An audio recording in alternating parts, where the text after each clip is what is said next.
Hello students, welcome again. We will continue the topic lightning here. तो यहाँ हम lightning के बारे में एक्सप्लेनेशन दे रहे थे। लाइटनिंग कैसे होती है, किस वजह से, कौन से चार्ज पैदा होते हैं जिसकी वजह से लाइटनिंग पैदा हो पाती है। तो जो कि क्लाउड होता है उसमें क्या होता है, वाटर वेपर बहुत सारे प्रेजेंट होते हैं, एटमॉस्फेयर से इकट्ठे हुए होते हैं, ठीक है, और वो हमारे ग्राउंड से बहुत ज़्यादा ऊपर होता है।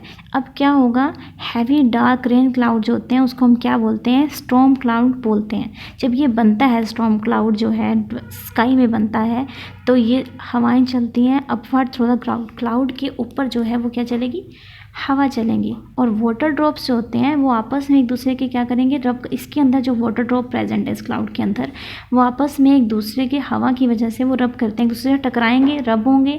इस रबिंग से क्या हो जाएगा, इलेक्ट्रिक चार्ज पैदा हो जाएगा क्लाउड के अंदर, क्योंकि वहाँ क्या हो रही है, फ्रिक्शन पैदा हो गई है।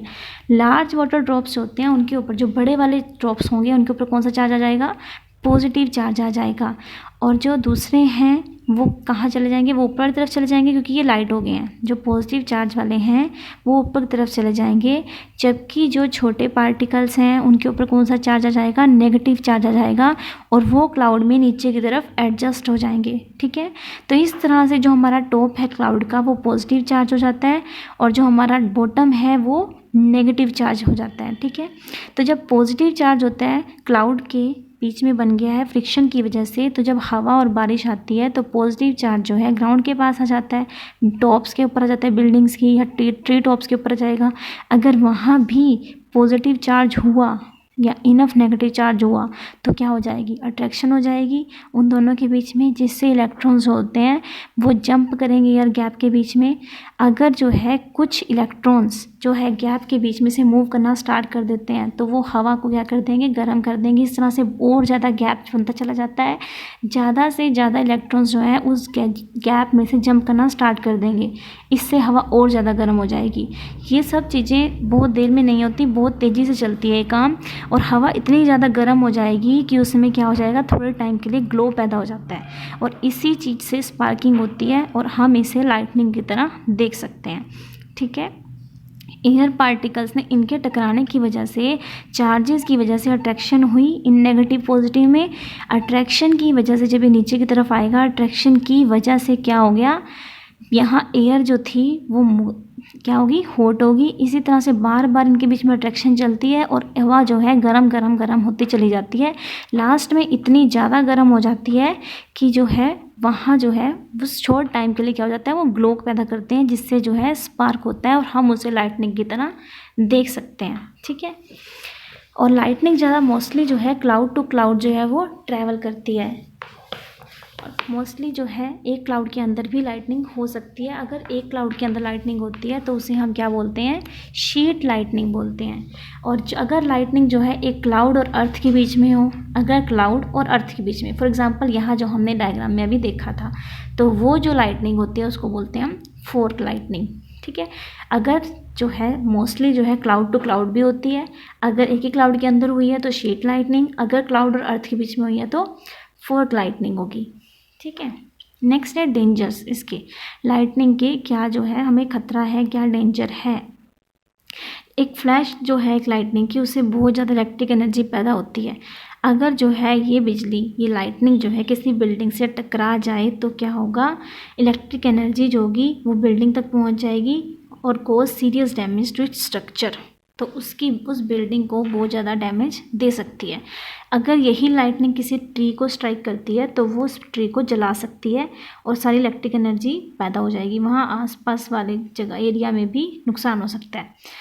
तो जो है अगर एक पर्सन जो है लाइटनिंग के टाइम, अगर थंडर स्ट्रॉन्ग के टाइम लाइटनिंग जो है उससे टकरा जाता है तो उसकी बॉडी से पास हो जाएगी इलेक्ट्रिक एनर्जी, जिसकी वजह से उस पर्सन को क्या हो सकता है, वो मर भी सकता है, बर्न हो सकता है उसे, ठीक है। डैमेज जो है बिल्डिंग को होता है या किसी बड़ी बिल्डिंग के बड़े स्ट्रक्चर को होता है, तो हम उसे कैसे बचा सकते हैं, हम क्या करते हैं उसमें लाइटनिंग कंडक्टर लगाते हैं। यहाँ देखना डायग्राम में, यहाँ जो है हमने लाइटनिंग कंडक्टर लगाया हुआ है जो लाइटनिंग को एब्जॉर्ब करेगा। तो ये लाइटनिंग कंडक्टर जो होता है एक मेटल ही होता है, यूजुअली कॉपर का बनाते हैं हम इसका। इसे जो है शार्प ऊपर जो साइड से है इसको शार्प रखा जाता है, इसको फिक्स किया जाता है हाईएस्ट पॉइंट पे बिल्डिंग के। तो जब कभी ऐसा होगा उसके ऊपर लाइटनिंग स्ट्राइक करेगी तो वो इसको हिट करेगी रेदर देन बिल्डिंग की बजाय, क्योंकि ये एक अच्छा कंडक्टर है तो वो इससे ज़्यादा अट्रैक्ट करेगी। इससे अट्रैक्शन के बाद क्या होगा, इलेक्ट्रिक एनर्जी इसमें से पास होने के बाद कहाँ चली जाएगी, ग्राउंड के अंदर, और मेटल प्लेट के अंदर वो ख़त्म हो जाएगी, बिल्डिंग के अंदर नहीं जाएगी, तो कोई डैमेज नहीं होगा। तो इस तरह से हम डेंजर से बच सकते हैं जो लाइटनिंग से हो सकता है। जो लाइटनिंग कंडक्टर है उसको जो इन्वेंट किसने किया था, बेंजामिन फ्रैंकलिन ने, जिसने लाइटनिंग के बारे में अच्छे से हमें एक्सप्लेन किया था, उसी ने इसे भी इन्वेंट किया था, बेंजामिन फ्रैंकलिन ने। इसके बाद है हम खुद को कैसे बचा सकते हैं लाइटनिंग से। ये तो हो गया बिल्डिंग का कि हमने बिल्डिंग को कैसे बचा दिया। अदरवाइज़ अगर आप जो है थंडर स्टॉर्म के टाइम पे अगर आप बाहर हो तो आप क्या करोगे, तो हम कुछ फॉलोइंग मेजर्स जो है वो प्रोटेक्ट कर सकते हैं लाइटनिंग से, जैसे कि no open space is safe. कभी भी कोई ओपन स्पेस सेफ़ नहीं होता लाइटनिंग के टाइम या थंडर स्टॉर्म के टाइम। ऐसा नहीं हो सकता कि अगर जो है आप खुले जो हो एरिया में हो और वहाँ लाइटनिंग हो जाए और आप अपने आप को बचा सको, ऐसा कोई तरीका नहीं है। तो अगर आप कभी ओपन स्पेस में हो तो कभी भी कहाँ ना खड़े हो, never stand under a tree, कभी ट्री के नीचे खड़े ना हो अपना शेल्टर लेने के लिए, क्योंकि उसको ज़्यादा डेंजर है, क्योंकि लाइटनिंग जो उसमें से पास हो जाएगी और वो जला देगा उसे भी, ठीक है। Squat low on the ground during lightning, वो जो है नीचे की तरफ बैठ सकता है ग्राउंड पे। The position will make the person the shortest object around which is unlikely to be hit by lightning. इस तरह से बनाना है, मतलब ये देखना डायग्राम जिस तरह से दिखाया गया है, इस तरह से बैठ सकते हैं। जितनी ज़्यादा कोई छोटी चीज़ होगी तो वहाँ जो है थोड़ा कम चांसेस होते हैं कि छोटे से छोटा बन जाएगा, मतलब पर्सन अपने आप को ऐसा दिखाएगा, तो ताकि जो है लाइटनिंग उसे हिट ना कर सके।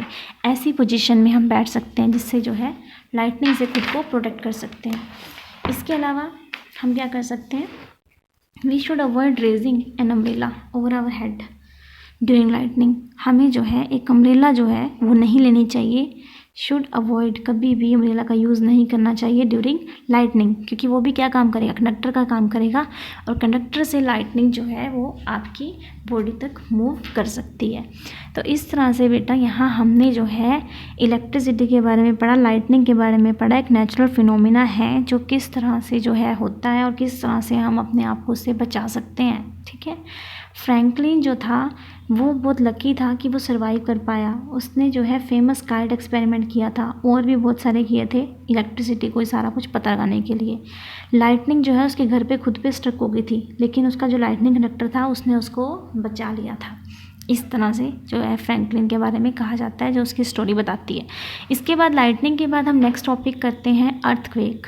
आपको यहाँ थोड़ा बताते हैं कि अर्थक्वेक होता क्या है। एक अर्थक्वेक क्या होता है आपको पता ही होगा, सुना होगा आपने इसके बारे में। शेकिंग ऑफ ग्राउंड का शेकिंग करना, जो धरती है वो हिल जाती है ड्यू टू ट्रूमर्स। बहुत पावरफुल एंड वीक, दोनों तरीके से हो सकता है, वो बहुत ज़्यादा पावरफुल भी और वीक भी हो सकता है, ठीक है। वो रिजल्ट है किसका, कि अर्थ के अंदर जो डिस्टर्बेंस होती है उसकी वजह से पैदा होता है, ठीक है। नेचुरल फिनोमिना है, मोस्ट डिस्ट्रक्टिव, नुकसान बहुत ज़्यादा होता है अगर ये पावरफुल है। एज टिल डेट साइंटिस्ट, अभी तक जो है साइंटिस्ट इसको प्रेडिक्ट नहीं कर पाते हैं कि एग्जैक्ट टाइम पे ये कब आएगा, कौन सी जगह पे आएगा। अर्थक्वेक जो है डैमेज करता है बहुत ज़्यादा लाइफ को भी, प्रॉपर्टी को भी, क्योंकि लोगों को अवेयरनेस नहीं होती इसके बारे में कि ये जो है किस टाइम पे आ जाएगा, कब आ जाएगा, कैसे आ जाएगा, ठीक है। माइन्यूट ऑब्जर्वेशन जो है, थोड़ी सी रिकॉर्ड जो है जियोफिजिस्ट जो रखते हैं, जो थोड़ा फोकस में लाते हैं कि यहाँ जो है आ सकता है ऐसी ऐसी जगह पे, थोड़ा बहुत हमें जो है इसमें हेल्प मिलती है। 100 ऑफ स्मॉल, छोटे छोटे अर्थक्वेक तो हर रोज़ आते हैं, और कुछ तो ऐसे होते हैं जो हमें पता भी नहीं चलते, इतने छोटे होते हैं, ठीक है। तो अर्थक्वेक के बारे में यहाँ जो है हमने थोड़ा सा पढ़ा है। उसके बाद हम ये पढ़ेंगे नेक्स्ट वीडियो में कि अर्थक्वेक जो है होता कैसे है। तब तक के लिए thank you students, have a nice day.